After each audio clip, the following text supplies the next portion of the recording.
Alright, so we're going to review the operations of the Takeuchi TB216 mini excavator.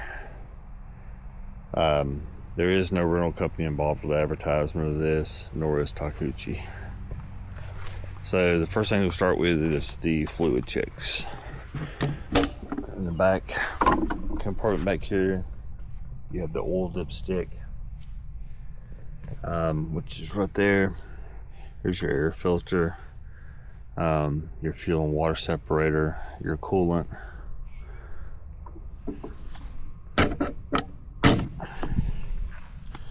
Next thing you got is a hydraulic sight gauge, which it's up in there, it's full. Of course, you got safety stuff like the extinguisher on here. Start the machine and operating is pretty simple.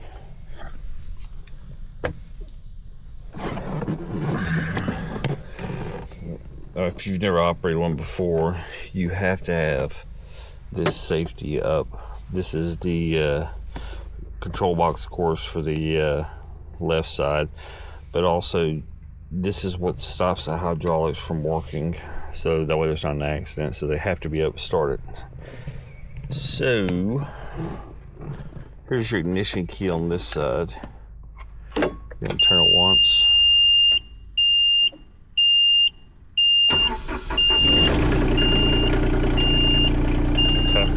And now that it's running, you can go ahead and you can push this down and lock it, and now the hydraulics are active.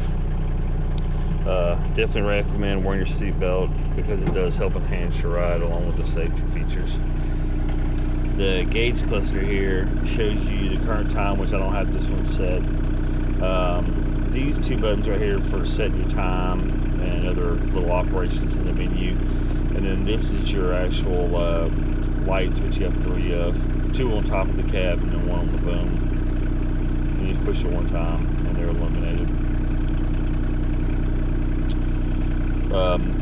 This is your blade control right here. So if you pull back, it goes up. Push down, it goes down. The blade control is used for more than just pushing dirt. It's also used for balancing you when you're using the machine. So if you're digging ahead, left, right, it doesn't really matter what direction. It keeps the machine stable and it helps you balance out better.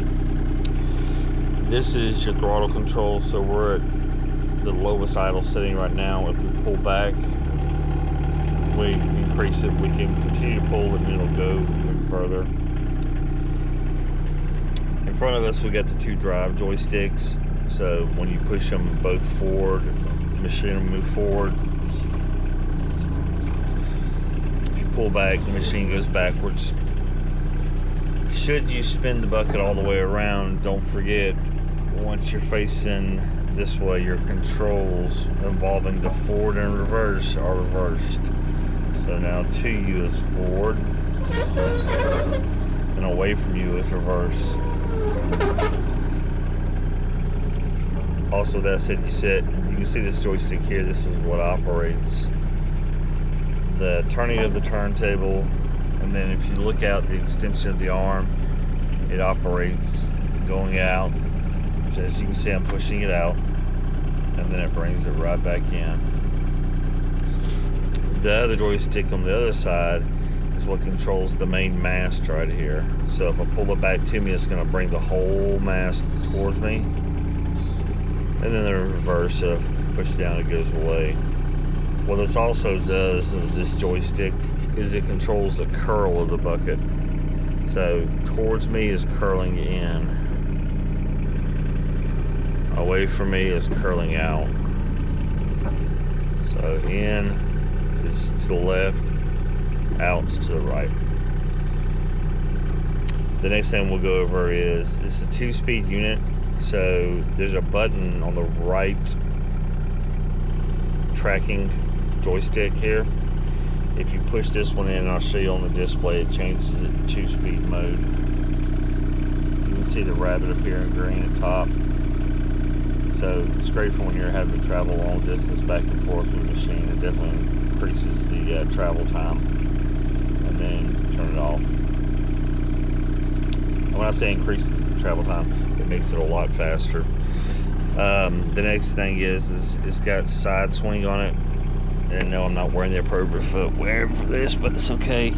So you can lift that pedal cover up, then you can push down this way, and as you can see, the whole mast swings. And this is great for when you're have like a pile of dirt off to the side, or if you want to dig off to the side, if there's a structure here or something, it gives you the opportunity to be able to do that.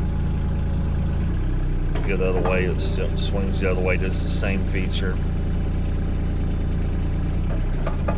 Now the other pedal on the other side lifts up as well. That's for attachment. So if you have like a jackhammer on here or something like that, that's going to be where you're going to operate it from, and it's only going to be the left side of it that depresses once you lift this pedal up. So we'll go ahead and shut the... Actually, let me show you one more feature real quick that's super important. We'll go ahead and swing the bucket around, and I'm going to stop right here just so you can see. This is going to be how we're going to let the track slide in and slide out for tighter fit areas. So we'll go ahead and lower the tracks down, or the blade down, until we see our tires rise up on that side. And then swing around this way. And take, and you want to use your bucket to elevate this back side.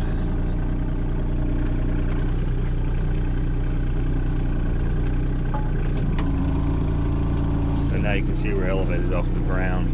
Behind my right foot, you can see there's a transfer lever. We're going to push this down, and then we're going to use the same control that we do for the blade. So we're going to push or pull against us, and the tracks are going to come in. So now we can get in like really tight spaces with the tracks.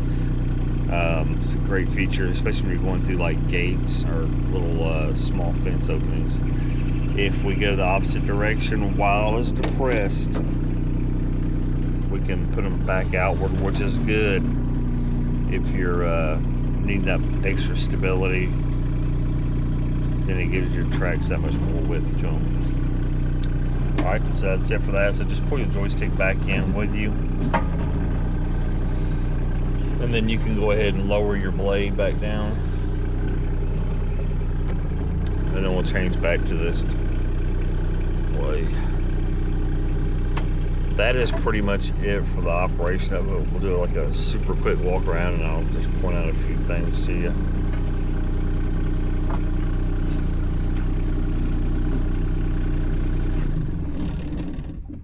So you're going to take this handle here and pull straight back.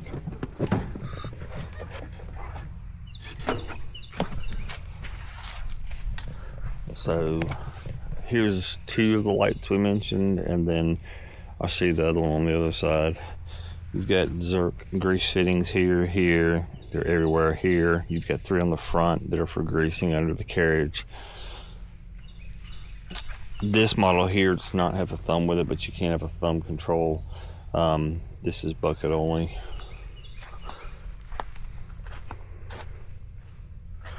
There's your extra output ports. There is the third light of it. Of course, your blade's down there. There's 3 additional Zerk fittings for greasing. Here is your fuel fill, which I'll show you with the key. It's right there. I wouldn't go by this gauge, I'd go by the one that's actually on the dash.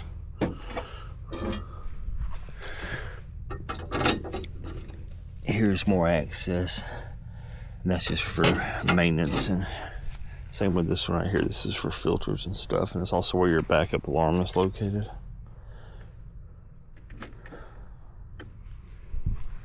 Other than that, that's all there is to it. And like I said, no affiliation with the rental company or with Takeuchi. It's just a how to operate basic video. Thanks for watching.